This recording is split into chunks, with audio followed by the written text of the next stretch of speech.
So Shane Black is now attached to the Predator reboot, which is like Shane Blackception, because he was in the original Predator and he rewrote the original Predator. So what happened was that when John McTiernan was directing the original Predator, the studio really wanted Shane Black to do a rewrite of it, and the way they sweetened the deal for him to really agree to do it was that they gave him a role in the movie. He played Richard Hawkins, which was like the bespeckled guy with the dirty jokes that are some of the best lines in the movie, and now he is going to do it again. But on top of that, he's writing the treatment, and then Fred Deckard, who's his longtime friend, is writing the script, and then Shane Black may come then back in and direct it.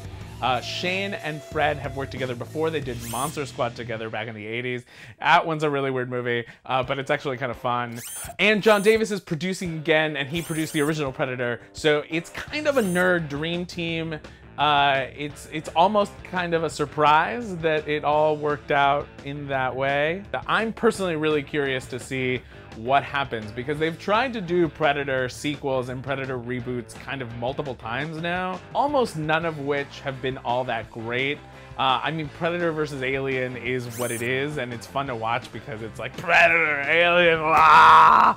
But it's not really like a good movie in any way, where I think the original Predator was actually kind of this sort of really interesting sci-fi thriller. So I'm really excited to see what John Davis and Shane Black and Fred Deckard can do with it, because they are both really, really comfortable and loyal and aware of the original material, but at the same time, like, have evolved as filmmakers, and that will be really interesting. I think Shane Black's body of work, if it doesn't spring automatically to mind, despite you being a fan of this channel, you know, having written Last Action Hero and the Lethal Weapon series, I'm personally kind of excited and curious to see where it goes and what happens with it.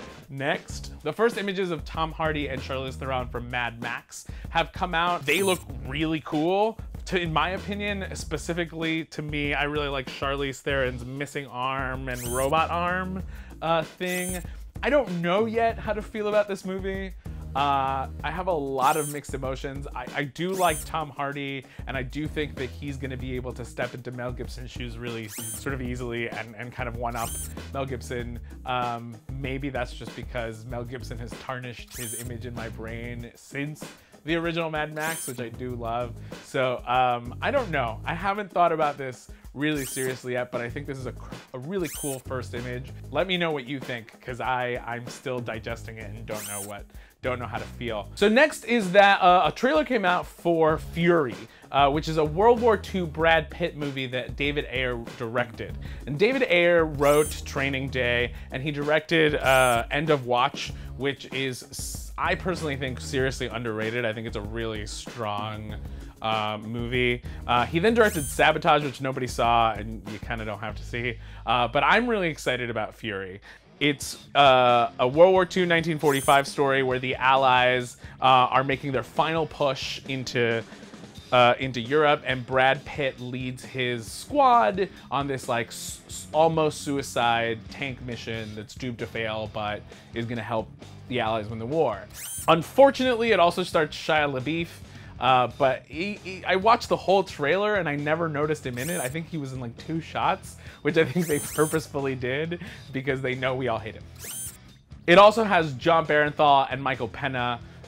Personally, I'm a really big fan of a really well done World War II movie. The cinematography in this trailer looks absolutely gorgeous. It's some of the most beautiful sort of tank and military footage I've seen. I, again, am a big fan of David Ayer, so I'm hopeful that Fury is going to be interesting. Check out the trailer on the screen somewhere, probably in the lower right-hand corner, and let me know what you think.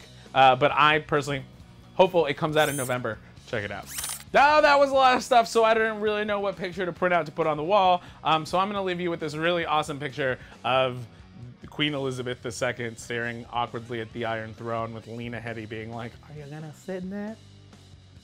I just love that she's popping her head and she's like, "Do it. Do it, Queen Elizabeth. Do it. Sit on it."